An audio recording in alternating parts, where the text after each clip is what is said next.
तो वहीं केंद्रीय कानून मंत्री अर्जुन राम मेघवाल ने बीकानेर प्रवास के दौरान कहा कि सरदार वल्लभ भाई पटेल वाकई में लौह पुरुष थे, जिन्होंने कठिन परिस्थितियों में देश को एक सूत्र में पिरोया। उन्होंने बताया कि सरदार पटेल की जयंती पर देश भर में पदयात्राओं का आयोजन किया जाएगा, जो एकता और अखंडता का संदेश देंगी। बिहार चुनाव को लेकर मेघवाल ने कहा कि बिहार की जनता नीतीश कुमार के सुशासन और प्रधानमंत्री मोदी की नीतियों पर भरोसा करते हुए वोट करेंगी। तो वहीं हनुमान बेनीवाल के बयानों पर भी उन्होंने निशाना साधा। केंद्रीय मंत्री अर्जुन मेघवाल से खास बातचीत की रेजिडेंट एडिटर लक्ष्मण राघव ने। केंद्रीय कानून मंत्री अर्जुन मेघवाल बीकानेर में है, प्रेस कॉन्फ्रेंस की है। सरदार पटेल को लेकर जो पदयात्रा हो रही है उसके बारे में बताया है, जिस तरह से उसका नामकरण किया गया है, अलग अलग गंगा प्रवाह वगैरह वगैरह साथ साथ। तो किस तरह का ये कार्यक्रम रहेगा और क्या संदेश है? देखिए, सरदार एट 150 ये एक कार्यक्रम है।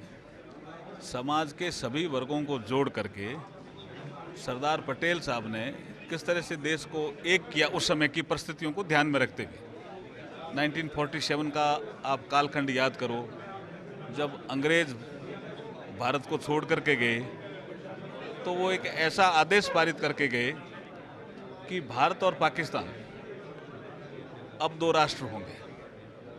562 रियासतों में से कोई भी रियासत चाहे तो भारत में मिल सकती है और चाहे तो पाकिस्तान में मिल सकती है और चाहे तो स्वतंत्र रह सकती है।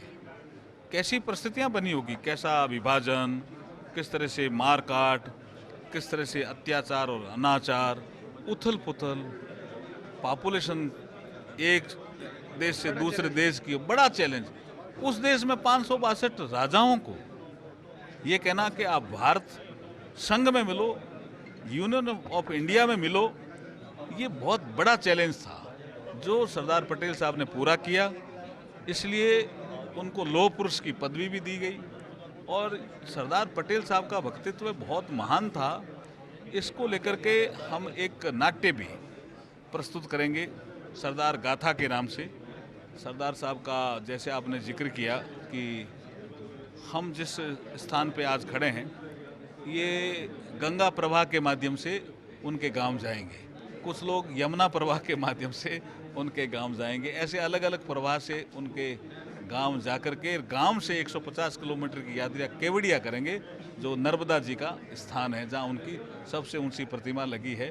तो इसलिए ये राष्ट्रीय एकता और अखंडता की भावना को विकसित करने वाला ये जो एक कार्यक्रम हाथ में लिया है, इसमें सभी जुड़े, ऐसी मेरी अपील है। बिहार चुनाव को लेकर बहुत सारी सुर्खियां हैं लगातार।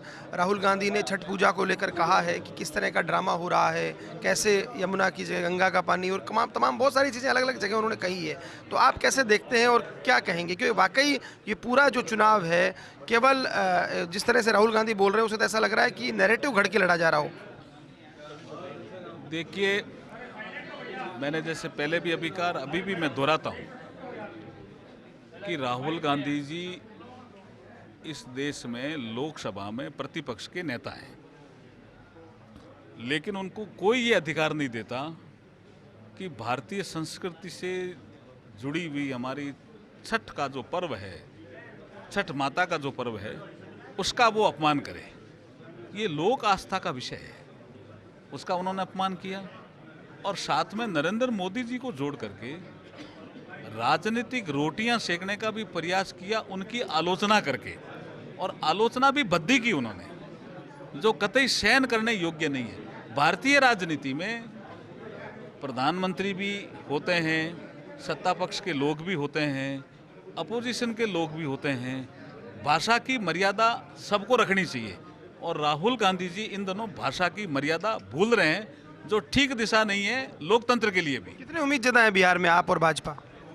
देखिए, निश्चित रूप से एनडीए मजबूत सरकार बिहार में बनाने जा रही है। उसके पीछे बड़ा जो कारण है, जो मैं समझ पा रहा हूं, कि लोग सड़कें देखते हैं तो याद करते हैं नीतीश जी को। लोग जब कानून व्यवस्था की स्थिति को देखते हैं तो याद करते हैं नीतीश जी को। इसका मतलब प्रधानमंत्री नरेंद्र मोदी जी की नीतियों के कारण जो पैसा गया बिहार में, उसका सदुपयोग हुआ, सड़कें बनी, सुशासन है।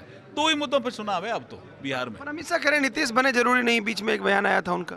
नहीं, कल स्पष्ट किया ना उन्होंने गद्दी खाली नहीं है। ये विषय कल उन्होंने स्पष्ट किया कि बिहार के चुनाव में लालू जी तो तेजस्वी जी को सीएम बनाना चाहते हैं और सोनिया जी राहुल गांधी जी को पीएम बनाना चाहते हैं, दोनों ही पद भरे हुए हैं, ये कहा।